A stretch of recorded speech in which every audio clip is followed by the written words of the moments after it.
یہ ہر گھر کا مسئلہ ہے، چاہے کوئی دیندار گھرانہ ہے، ریلیجس فیملی ہے یا ریلیجس نہیں ہے، یہ مسئلہ ہر جگہ ہے، پڑھے لکھے ہیں یا ان پڑھ ہیں۔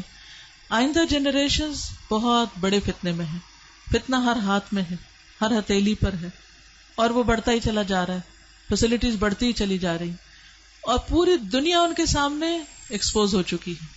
یعنی آپ کس کس چیز سے ان کو بچا سکتے ہیں، کس کس چیز سے چھپا سکتے ہیں، کس کس چیز سے روک سکتے ہیں، صرف ایک ہی حل ہے، اور وہ روک اندر ہو، اور وہی تقویٰ والی بات ہے کہ جب تک ان کے اندر خود اللہ کا ڈر نہیں آتا، آخرت کی فکر نہیں آتی، اس وقت تک کوئی باہر کی چیز اب ڈھکی چھپی رہ نہیں گئی کہ جس سے آپ کسی بھی طریقے سے ان کو بچائیں گے۔ پہلے یہ ہوتا تھا کہ فتنے محدود جگہوں پر ہوتے تھے، اچھی فیملیز جو ہوتی تھی اپنے بچوں کو وہاں تک جانے نہیں دیتے تھے، ان کو پروٹیکٹ کرتے تھے، لیکن اب وہ ایک ایک گھر کے اندر آ چکا ہے، اب آپ کہاں سے بچا سکتے؟ آپ سو رہے ہیں، آپ کو نہیں پتا آپ کے بچے اپنی رضائی کے اندر کیا دیکھ رہے ہیں، کیا کر رہے ہیں، کیا سن رہے ہیں، کہ کانوں کے اندر کچھ لگا ہوا ہے، کچھ دیکھ رہے ہیں۔ اور پہلے تو کہیں کسی خالی جگہ پہ جا کے چھپنے کی ضرورت تھی، تو اب تو گھر کے اندر بھی ہر جگہ چھپنے کی جگہ ہے، کیونکہ جس اسکرین پر وہ سب کچھ دیکھ رہے ہیں وہ ان کے ہاتھوں کے اندر آ چکی، تو اس کو چھڑانا بہت ہی مشکل کام ہے۔ اس کے لیے جو پرسنل میرا ایکسپیرینس ہے وہ دو چیزیں، ایک تو یہ کہ ہم اسکولوں سے تو جو اسکول ہیں انہی میں ہی جائیں گے، اور جو باہر معاشرہ ہے اور جو کچھ ہو رہا ہے وہ سب وہ کریں گے، اس سے کاٹ تو نہیں سکتے۔ میں نے سب سے زیادہ جو دعائیں مانگی ہیں، رو رو کے مانگی ہیں، سجدوں میں پڑھ پڑھ کے مانگی ہیں، وہ اسی کے لیے مانگی ہے کہ اللہ میرے بچوں کو ایمان دے۔ یہ صرف پچھلے 5 سال میں جتنی چینجز آئی ہیں وہ اس سے پہلے شاید کئی 100 سال میں نہیں آئی تھی، اور اتنا شدید پریشر تھا۔ اور پھر دوسرا کیا کیا، یعنی اللہ تعالیٰ سے خود ہی مانگا۔ دوسرا یہ کہ ہر تھوڑے عرصے کے بعد عمرہ، اللہ کے گھر چلو، کیونکہ اللہ کے گھر کا جو جلال ہے، اور اللہ تعالیٰ اگر انسان کو کہیں سب سے زیادہ محسوس ہو سکتے ہیں تو وہ بہت جگہ ہے۔ یعنی ہمارے ملک میں، ہمارے گھروں میں، ہمارے ماحول میں وہ فیلنگ نہیں آتی جو وہاں جا کر آتی۔ تو الحمدللہ ان عمروں نے، اللہ کے گھر کی زیارت نے دل کے اندر تھوڑی سی جگہ بنائی اللہ کو پہچاننے کی، کیونکہ جب تک اللہ کو بچے پہچانتے نہیں، اس کی عظمت کو محسوس نہیں کرتے، وہ اللہ سے ڈر نہیں سکتے، اور اللہ کا حیا اور اللہ کا خوف دل میں نہیں آ سکتا، وہ تقویٰ نہیں آتا دل میں۔ تو اس سے یہ ہے کہ وہ ایسی جگہ ہے جہاں اللہ ماشاءاللہ سب کو جا کر یقین ضرور آتا کہ کوئی ہے ایک جس نے یہ سب کچھ بنایا۔ پھر اس کے بعد یہ ہے کہ قرآن کا علم، میں نے جسے کہتے ہیں کہ سب سے زیادہ تکلیف دہ مرحلہ گزارا کہ جب میں نے اپنے بیٹے کو قرآن پڑھایا۔ بیٹیوں کو پڑھانا مشکل نہیں تھا، کیونکہ کلاسز ہو رہی ہیں، وہ آ کے بیٹھ رہی ہیں، سن رہی ہیں، اچھی دوستیں مل گئی ہیں، اچھا ماحول مل گیا، کوئی مسئلہ نہیں۔ تھوڑا بہت شروع میں ہوا کہ ان کو اس طرف لانے میں، لیکن جب آ گئے تو پھر ذمہ داری ختم۔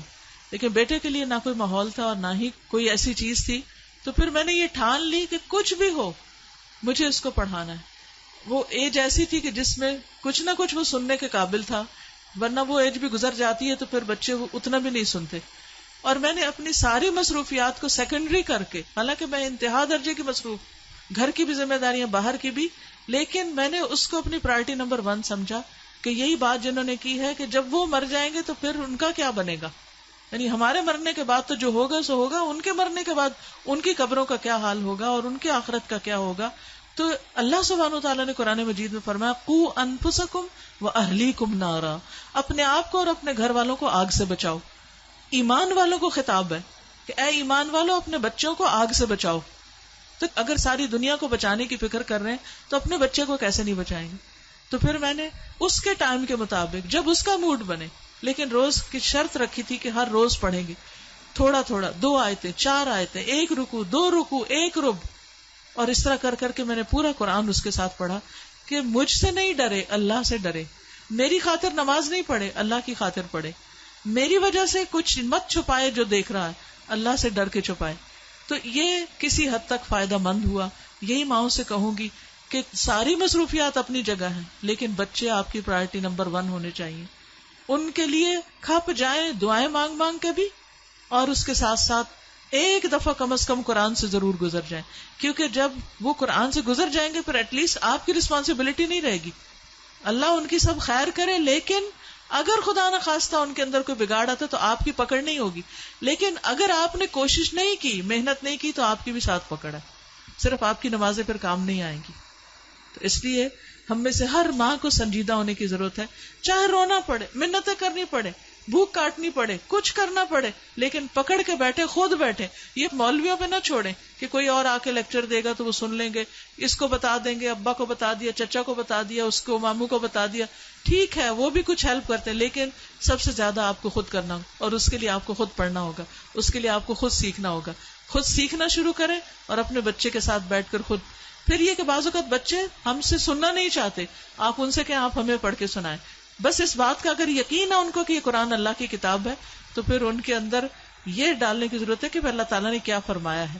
وہ آپ کو بھی پتا ہونا چاہیے اور وہ ان کو بھی پتا ہونا چاہیے. اللہ تعالیٰ ہماری مدد فرمائے.